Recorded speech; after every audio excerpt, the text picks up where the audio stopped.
అంటే సింగరేణి కార్మికులకు ఒక భరోసా కల్పించడానికి కేంద్ర మంత్రి వర్యులు కిషన్ రెడ్డి గారు ఈరోజు ఆ ప్రాంతంలో కూడా ఈరోజు రేపు 2 రోజులు ఆ ప్రాంతంలో పర్యటిస్తారు. వారితో పాటు మేమందరం కూడా ఆ ప్రాంతంలో ఉన్నటువంటి సింగరేణి కార్మికులందరికీ కూడా ఒక భరోసా కల్పించడానికి తెలంగాణ రాష్ట్రంలో సింగరేణి కార్మికులు మరి బొగ్గు గనుల ద్వారా రాష్ట్రానికి పెద్ద ఎత్తున మరి ఆదాయం కూడా పెరగబోతున్నటువంటి సందర్భంలో వాళ్ళ లోపల ఉన్నటువంటి అనేక అపోహలను తొలగించినటువంటి క్రమంలో ఈరోజు కిషన్ రెడ్డి గారు ఈ కార్యక్రమాన్ని కార్మికుల మధ్యలో గడపడానికి ఈరోజు రేపు వారితో సమావేశాలు, వారితో కార్మికులతో ఇంటరాక్షన్ కూడా ఉంటుంది. సో ఈ 2 days కూడా ఆ ప్రాంతంలో పర్యటన జరుగుతుంది. సో ఫస్ట్ కొత్తగూడెము, తర్వాత మణుగూరు, తర్వాత రాత్రి భూపాలపల్లి జరుపుకుంటారు. అది రేపు కూడా కంటిన్యూ అవుతుంది యాత్ర. సింగరేణి సంస్థని అటు బీఆర్ఎస్ పార్టీ, ఇటు కాంగ్రెస్ పార్టీ, ఈ 2 ప్రభుత్వాలు కూడా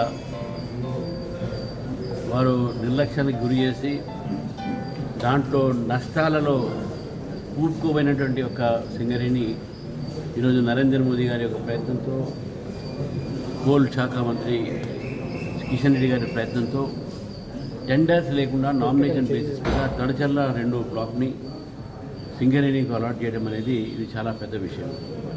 దాదాపు 40 నుంచి 50 సంవత్సరాలు దాని యొక్క లైఫ్ ఏది ఉంటుందో, దాని యొక్క మైనింగ్ లైఫ్ ఏది ఉంటుందో దాదాపు 60,000 కోట్ల పైగా రెవెన్యూను వచ్చేటటువంటి అవకాశాలు ఉంటాయి. అదేవిధంగా సింగరేణి ఏదైతే నష్టాలు ఉందో ఇప్పుడు లాభాలు వచ్చే అవకాశాలు ఉంటాయి. తర్వాత ఏదైతే టెండర్ ప్రీమియం పెట్టుకుంటామో గతంలో ఈ 2,500 కోట్లు కట్టేటటువంటి రాయితీ కూడా కట్టకుండా ఈరోజు సింగరేణి దొరికింది. దీని ద్వారా ఈ యొక్క మైనింగ్ బ్లాక్ అలాట్మెంట్ ద్వారా తడచర్ల 2లో దాదాపు 1,500 మందికి ఉద్యోగాలు కూడా వచ్చే అవకాశాలు ఉన్నాయి. కాబట్టి నరేంద్ర మోదీ గారు అటు 9 బ్లాక్ అయితే ఏంది, తడచర్ల 2 అయితే ఏంది, ఈ యొక్క 2 బ్లాకులు కూడా సింగరేణికి ఇవ్వడంతో ఈరోజు సింగరేణి ఒక కార్మికులకు కానీ, సింగరేణి ప్రాంతంలో ఉన్నటువంటి ప్రజలకు కానీ ఇది ఒక మంచి ఒక వరంగా వాళ్ళు భావిస్తున్నారు. కాబట్టి ఒకటి నరేంద్ర మోదీ గారికి మనం ధన్యవాదాలు తెలుపుతూ ఆ ప్రాంతంలో ఉన్నటువంటి ఒక సింగరేణి కార్మికులకు, సింగరేణి అక్కడ ప్రాంతంలో ఉన్న ప్రజలకు సింగరేణి భరోసా పేరు మీద ఈరోజు యాత్ర చేయడం జరుగుతూ ఉంది.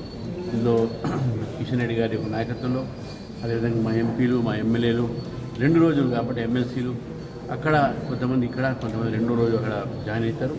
కాబట్టి ఈ యాత్ర ద్వారా ప్రజలకు కాంగ్రెస్ ప్రభుత్వం, ఇటు బీఆర్ఎస్ ప్రభుత్వం చేసినటువంటి నిర్లక్ష్యాన్ని ఈరోజు నరేంద్ర మోదీ గారు, కిషన్ రెడ్డి గారు దాన్ని పూడ్చి ఈరోజు మళ్ళీ వాళ్ళ విశ్వాసాన్ని ఈరోజు నిలబెడుతున్నారు. కాబట్టి ఈ యాత్ర ఈరోజు ప్రజల ఒక దీవెనతో ముందుకు పోతుంది. వాళ్ళ కొత్తగూడెం నుంచి మొదలై ఇది ఒక మందమారి దగ్గర ఈ చివరికి ముగిస్తుందని చెప్పేసి కూడా తెలియజేస్తారు.